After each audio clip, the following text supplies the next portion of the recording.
This is video showing what former Sheffield Lake Police Chief Anthony Campo did to a black police officer that led him to step down. The video shows Campo leave a racially intimidating note on the raincoat of a black officer last week.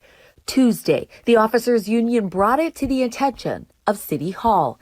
Campo immediately put in his retirement after being placed on administrative leave. Campo served as police chief for 8 years. The city says they are now going through his computer to check for anything else that might raise questions. Investigators found the officer was not in fear of his safety. He did not have any property damaged, and the investigation concluded what the chief did was, quote, an ill-conceived attempt at humor. Thursday, the Cleveland chapter of the Council on American Islamic Relations called on the city of Sheffield Lake to retrain the entire police department in the wake of Campo's resignation. And it basically calls into question whether this chief deserves to be pensioned by the taxpayers of the city of Sheffield Lake.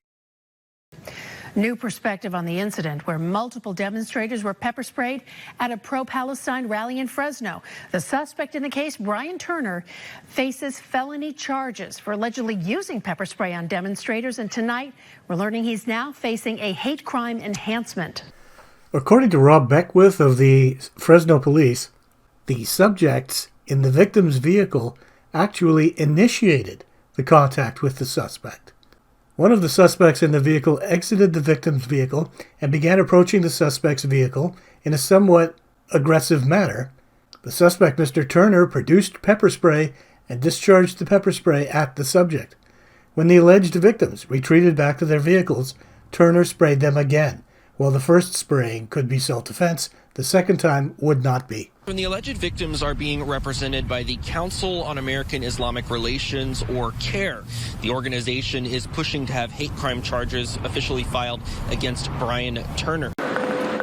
Thank you, Dave. New at 11 tonight, Connecticut's Correction Department and Attorney General's Office are investigating a state prison guard over anti-Muslim social media posts. The Connecticut chapter of the Council on American Islamic Relations called for the firing of Corrections Officer Anthony Marlack. They say his posts included a Facebook meme depicting 5 apparently Muslim men hanging from nooses with an offensive caption. Marlack told correction officials the meme was posted in 2018 and targeted members of ISIS, not Muslims in general. An Auburn city councilor is being asked to step down after making racist remarks during a meeting Tuesday night. It happened during a discussion about naming a pedestrian bridge after the late John Jenkins, a black man who served as mayor of Auburn as well as a term in Lewiston. Ward 5 councilor Leroy Walker suggested that things happening in the South after Hurricane Ida somehow reflect badly on the late former mayor. And it really has made a black mark towards John Jenkins because of what's going on down there with the dark-colored people breaking in, lootering, stealing, and every other thing. So I've had some calls that people are very upset that we're trying to place ourselves in a position that some of the words were be special to the black people so that we don't have to worry about the type of things that are going on. The National Council on American Islamic Relations is condemning Walker's comments and said he could not, quote, equitably represent a diverse community. The organization has called for Walker to resign. City Councilor Walker says he wanted other councilors to understand there are different views in the community. Another case of offensive Facebook posts, this time ones that even criticize CAIR by name. A recently elected Clackamas County Commissioner is facing calls for his resignation after a local blogger documented dozens of racist and anti-immigrant posts on his public Facebook page. On a website called Documenting Mark Shull's Racism, a series of posts newly elected Commissioner Mark Shull appears to have made on Facebook in 2019 and 2020. The posts are critical of Muslims, immigrants, transgender people, and the Black Lives Matter movement. This is Mark Scholl in a picture from his campaign website. The Iraq War veteran is a brand new Clackamas County commissioner. His Facebook page is shut down now, but not before the inflammatory posts were saved last week. A person who lives in Clackamas County with ties to the local Democratic Party compiled them. What Waller saw were many Islamophobic statements, including, Islam is in total conflict with America, with the Constitution, and with the Christian values upon which the USA was founded. And when you interact with a Muslim, you're being deceived. Period. End of sentence. Scholl also takes on immigrants and the Black Lives Matter movement, too, writing, BLM is not about Black Lives Mattering or any other life mattering. BLM is a pawn for the rise of neo-Marxism. I'm shocked. I'm disappointed. Just reading through those comments, it's hard to get through. It is very triggering. It is very hateful and bigoted. The Council on American Islamic Relations in Oregon has seen enough. Sahar Miranovich says words have consequences, especially in these troubling times. We absolutely think he needs to resign.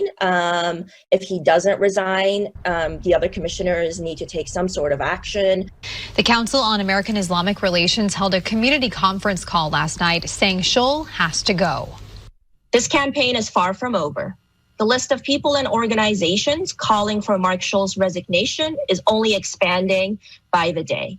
This will not go away with a quick generic remark of regret. Tonight, activists are calling for the resignation of the U.S. Marshal for Minnesota, Ramona Doman, after Winston Smith was shot and killed by North Star Task Force members last week. The Council on American Islamic Relations made that demand earlier today, saying she mishandled the investigation. Doman was appointed by President Trump, and the group is calling on President Biden to name her replacement. Omaha's well-known conservative talk show host Chris Baker is out of a job this evening after he posted a tweet last night referencing the verdict in the Derek Chauvin trial. The tweet was deemed offensive and ultimately resulted in Baker's firing from KFAB after working there the last 9 years. Hey Maya, yeah, that tweet that Baker posted was posted just minutes after the verdict in the trial of Derek Chauvin was announced, and we're gonna show you guys that tweet right now. Baker tweeted guilty, accompanied with an image of Indigenous people of color dancing. That tweet has since been deleted. The tweet also invoked a national response. CAIR, the National Council on American Islamic Relations, released a statement before the announcement of Baker's firing and called for his resignation. They also called for him to meet with leaders to learn from his mistake. Look, in our society, we condemn each other far too often, right? People make mistakes, but you want to give people a chance to grow and learn from their mistakes. But first this afternoon at 5, the Detroit Police Department slapped with another lawsuit. Thank you for joining us. I'm Glenda Lewis. And I'm Brian Abel. CAIR Michigan filing the suit against 2 DPD officers for allegedly making an arrest without probable cause while carrying loaded Islamophobic feelings. 7 Action News reporter Faraz Javed has the body camera footage that CAIR says shows the problematic arrest. Faraz. Glenda, the words caught on police body cam are hard to hear, especially coming from an officer of the law that is supposed to serve and protect everyone. The Muslims lie a lot. That's DPD officer Donald Owen's voice in this body cam footage. You know, Muslims are like that, man. What? They control, like, they feel like you don't have a say so. If you're a woman, you don't have a say so. Like, you do what we tell you to do. Last year, on September 26th, officers Owens and Nathaniel Mullen responded to a domestic disturbance call in northwest Detroit.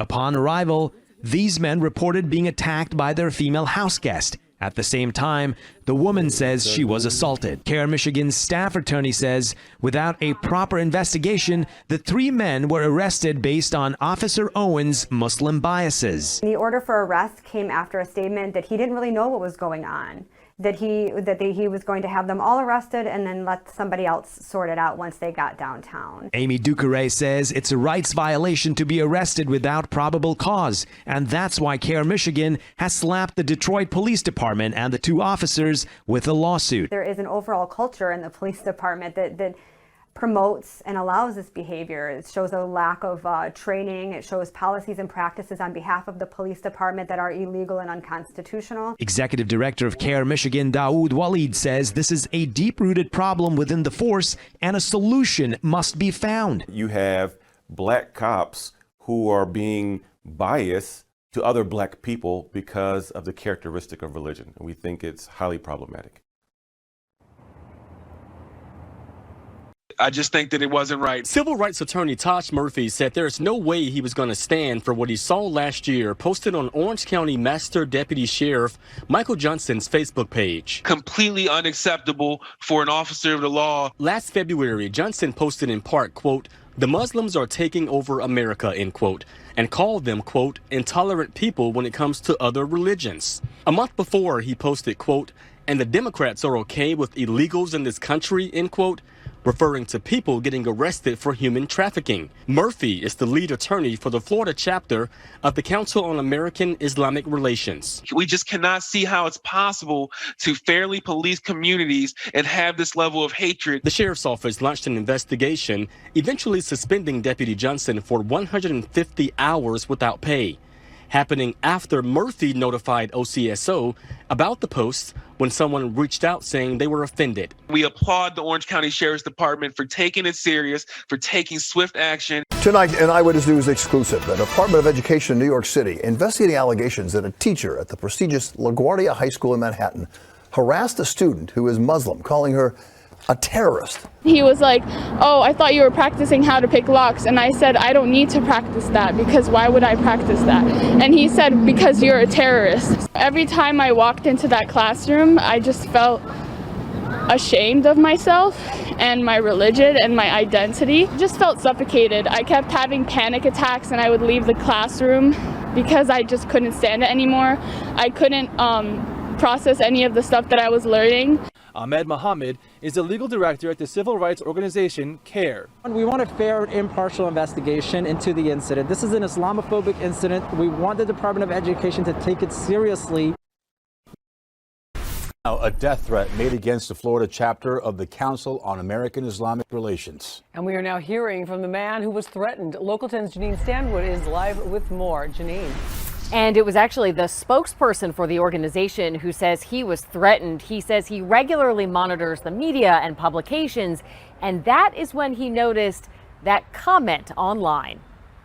I took this threat very serious. Wilfredo Ruiz, spokesperson for the Council on American Islamic Relations, says the FBI has launched an investigation following this chilling online threat against him, reading, "Self-hating Puerto Rican and infidel. He should be beheaded." We have been receiving calls all day from other chapters encouraging us to take the threat serious from other CAIR chapters. The threat came in the comments section of an article on Front Page Mag, written by former congressional candidate Joe Kaufman. It's wrong to threaten anyone. But Kaufman tells us on the phone, no matter his position critical of Ruiz, no threat against anyone should be tolerated, and he will be asking the publisher to remove it. Threats are regularly consummated into hate crimes here in South Florida, being to mosques, to individuals, or like us, civil rights organizations like us. And the FBI will not confirm nor deny that they've launched an investigation, but that is standard. Ruiz tells us that he has noticed an uptick in inflammatory and threatening language. We're in Pembroke Park. I'm Janine Stanwood, Local 10 News. I was getting into an elevator with one of my staffers, and he and I were leaving the Capitol. We're going back to my office, and we get in the elevator, and I see a Capitol police officer running hurriedly to the elevator. I see fret all over his face. I look to my left, and there she is, Ilhan Omar. Oops. And I said, well, she doesn't have a backpack. We should be fine.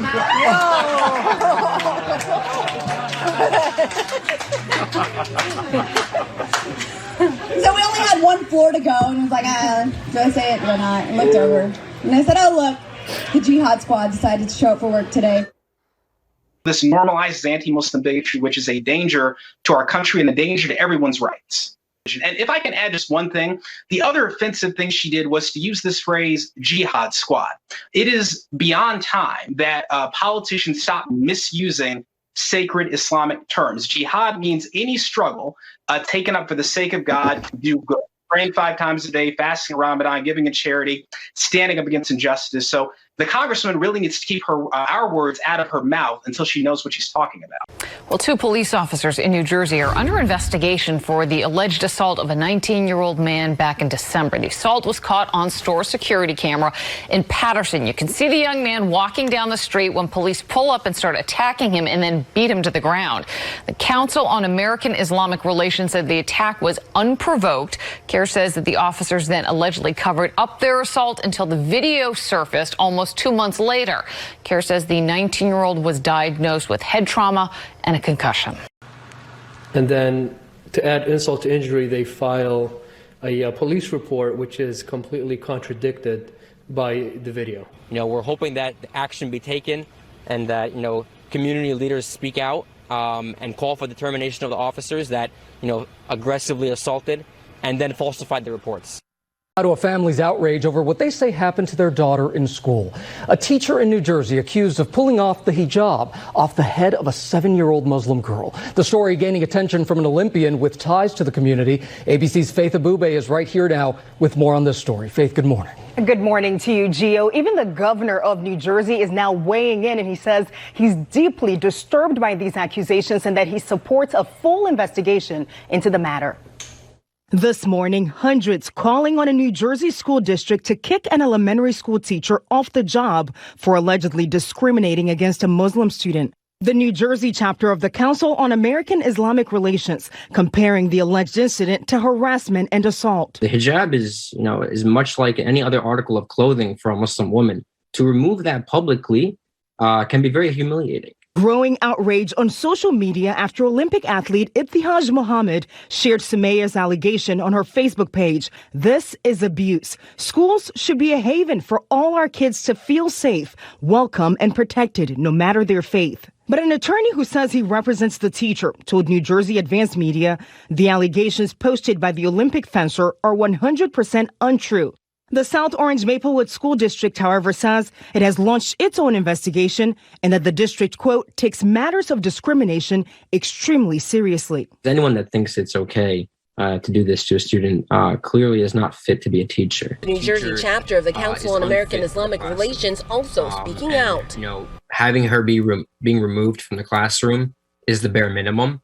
Now there is an investigation. CAIR-NJ, the Council on American Islamic Relations, a civil rights advocacy group for Muslims, is calling for the teacher's removal. So the teacher not only put her hands on her, removed her headscarf, and this is, of course, humiliating for any Muslim woman to be exposed in this way. The family now getting support from the community, demanding the school take action. The executive director for the Council on American Islamic Relations calling for the teacher to be fired.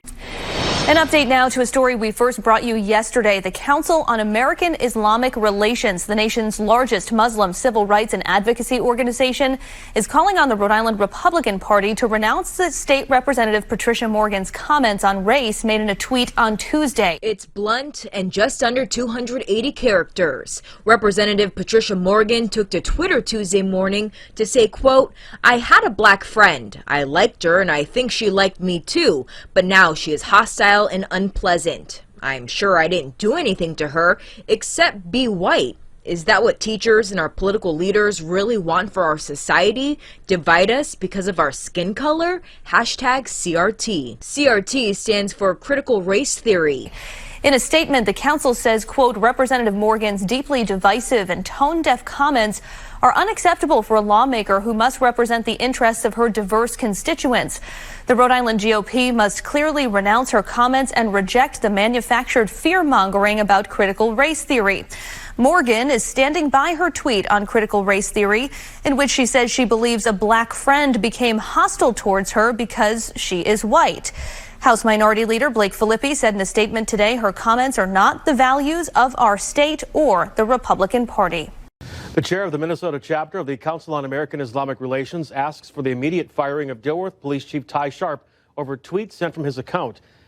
KVRR's Austin Erickson shows us why a Minnesota Muslim leader is now asking for him to be fired.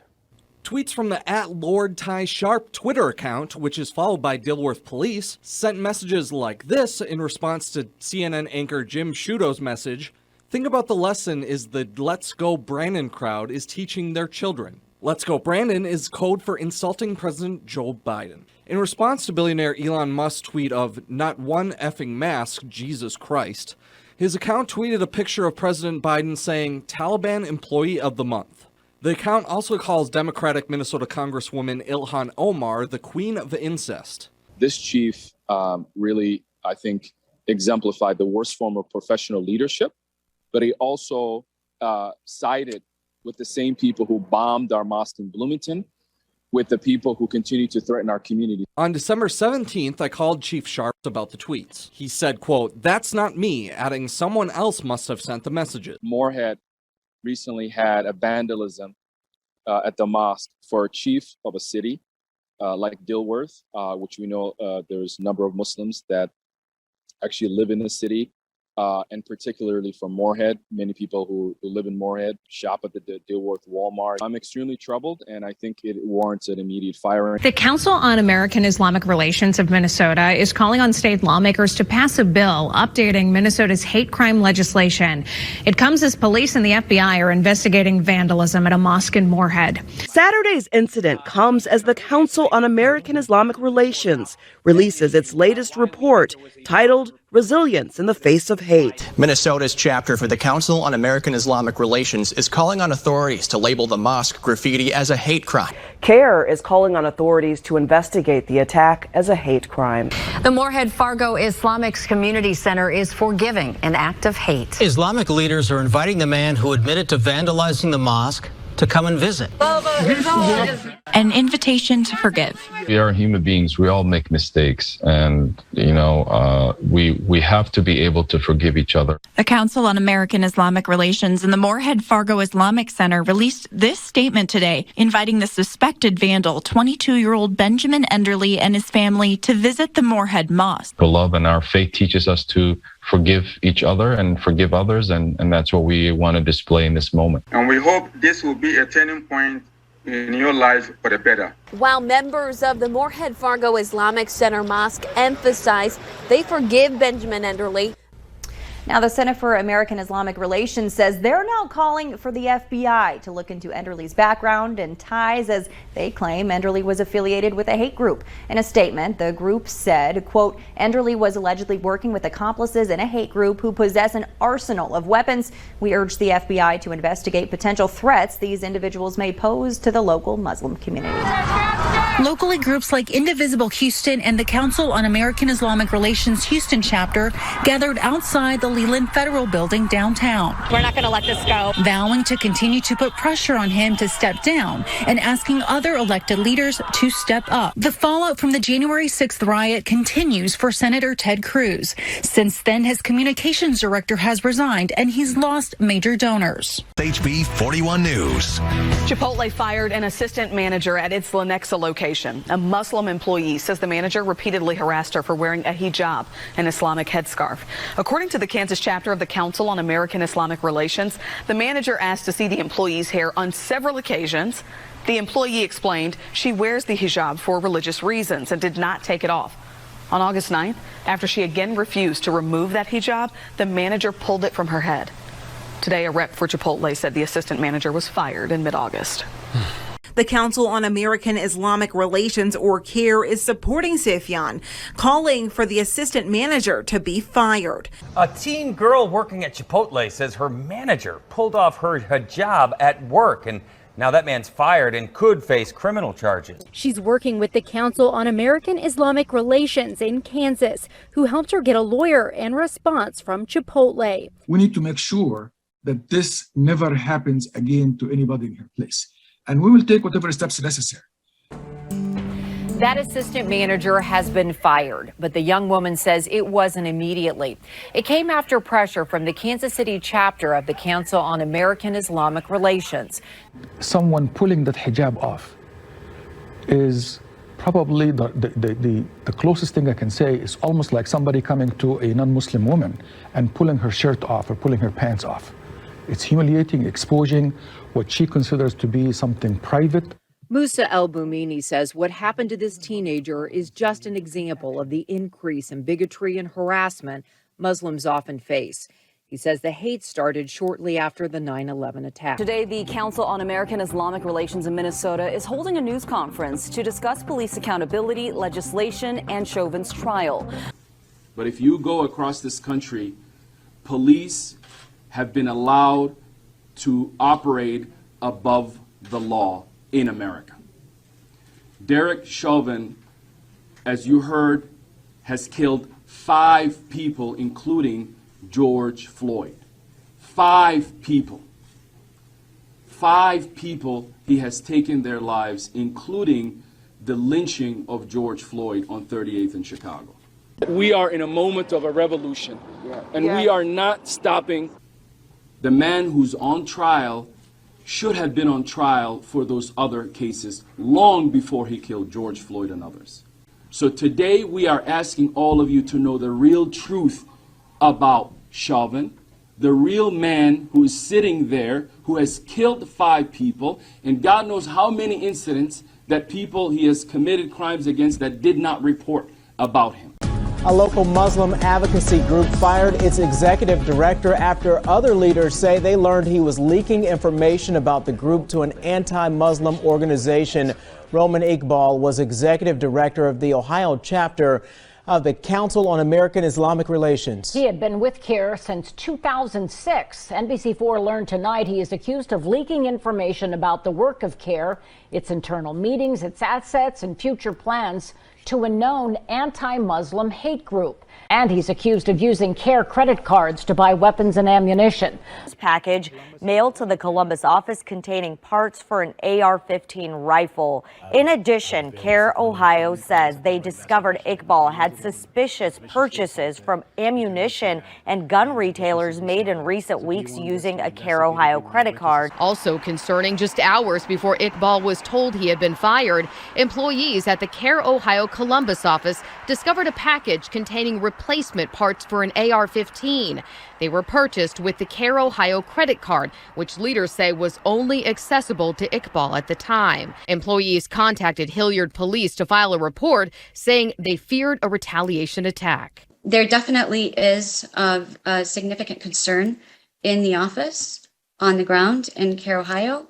They did, work there a bit this week while there was police presence. They're no longer working in the office because of the concerns. CAIR is warning the Ohio Muslim community and its mosques to exercise vigilance and review security protocols after learning parts for an AR-15 had been mailed to its office. CAIR did say they had a conversation with Iqbal's attorney. Iqbal would have reportedly provided explanations into his dealings and the information he shared with IPT, but he was allegedly unwilling to do so if CAIR publicized this issue and potentially pressed charges. Well, we first learned about Roman Iqbal's firing this week, but he's accused of being a mole for an anti-Muslim group for more than a decade. Now, CAIR says it proved that Iqbal conspired with a reported anti-Muslim hate group. Anti-Muslim organization. To a known anti-Muslim hate group. That he had been working with the anti-Muslim hate group. To a known anti-Muslim hate group. For allegedly leaking information to an anti-Muslim hate group. CAIR leaders call that an anti-Muslim hate group led by Stephen Emerson. Stephen Emerson and his group, the Investigative Project on Terrorism, was the hate group behind this plot. Plus, Emerson and IPT collaborated with the Israeli intelligence over the shared information. Other emails point to a tie between Emerson and the office of former Israeli Prime Minister Benjamin Netanyahu. Now CAIR is calling on the government to protect the privacy and civil liberties of Muslim Americans, in addition to interference from foreign governments. We understand that the U.S. government has close ties with the Israeli occupation. No country, no agency, no entity should be above the law. But in the Columbus region, the Hilliard Police Department says no criminal investigation is taking place. When organizations are advocating for justice and doing good, you can't stop them. And so what you try to do is find out what they're doing and you try to undermine them. That is what IPT and Mr. Emerson were trying to do, and they failed. We have uncovered their plot, and we are taking all actions possible to make sure that they can never do this to another Muslim organization in this country. The Georgia office of the Council on American Islamic Relations is asking the public to support this effort to kick her out of office by calling their local officials and also asking it as well. They are citing the violent and threatening far-right comments that she has made over the years. Reporting live in Atlanta, I'm Brittany Yedney, CBS 46 News. The Council on American Islamic Relations, or CAIR, is calling for the resignation of Riverside County Sheriff Chad Bianco. This comes after Bianco confirmed he was once a paying member of the Oath Keepers. As Inland Empire Bureau Chief Rob McMillan tells us, the sheriff is now defending his past membership in the extremist group. Although Riverside County Sheriff Chad Bianco says he is no longer a member of the Oath Keepers, he says he did pay for a one-year membership to the group back in 2014. That's on our list of hate groups all across this country. Late this afternoon, the Council on American Islamic Relations called on Bianco to resign. In the past, Sheriff Bianco has condemned those who entered the Capitol illegally on January 6th. Topping new news at 4:30, ASU police arrested this man accused of damaging a copy of the Quran inside an interfaith prayer room at the Hayden Library on their Tempe campus. Valley advocates say this was a targeted hate crime, and they are hoping for stiff criminal charges beyond just simple vandalism. The man they arrested actually came back to the library again the very next day, and it was an observant staff member who noticed him. Police arrested Wesley Wagoner Thursday night. Very early Wednesday morning, he came into the interfaith reflection room inside the Hayden Library and damaged a Quran beyond repair. Police also say he vandalized the room itself. After checking surveillance video, ASU police gave Wagner's description to library staff, who noticed him come back on Thursday. Police arrested him as he was ripping up more magazines and books. So far, he's facing criminal damage charges, but police are investigating whether those charges should be more severe. What we look for is what's the motivating factor? What was the reasoning behind it? If it is prejudicially motivated, that now can become an aggravated offense. The reflection room is currently closed for maintenance. The Council on American Islamic Relations, or CAIR, says it's particularly sad that the Quran was damaged in an interfaith room meant to be a safe space. Learn how to live from the Bible. The same thing, the Quran is the same thing to Muslims. It's our holy book. Sad and disappointed, right? You go to school, it's a safe place to believe in whatever you want to believe in, right? So the support is from like the Jewish community, the Muslim community, the Christian community, and just people in general have been reaching out. You went into a holy room and intentionally picked their book. Police say Wagner has no connection to the university. He's also facing drug charges for the meth he had when he was arrested. CAIR is hoping that incidents like this one will spur seminars and classes on campus about religious sensitivity. They're also calling for hate crime legislation at the state level. In Tempe, Spencer Blake, Arizona's Family. We are demanding an immediate charges. On Tuesday morning, they should be charging this officer with murder. Caroline Cummings, WCCO4 News. We are demanding that she is fired. The chief got an email from Kim Potter. She was resigning. We are also demanding that the police chief also go with her and be fired. There was going to be a leadership change within the police department, and I was no longer going to be the police chief. We are also demanding the city manager to be fired. So the council, at the mayor's request, voted 5-1 to fire the city manager after 15 years of service. In a statement, Bogany said, "I lost my job.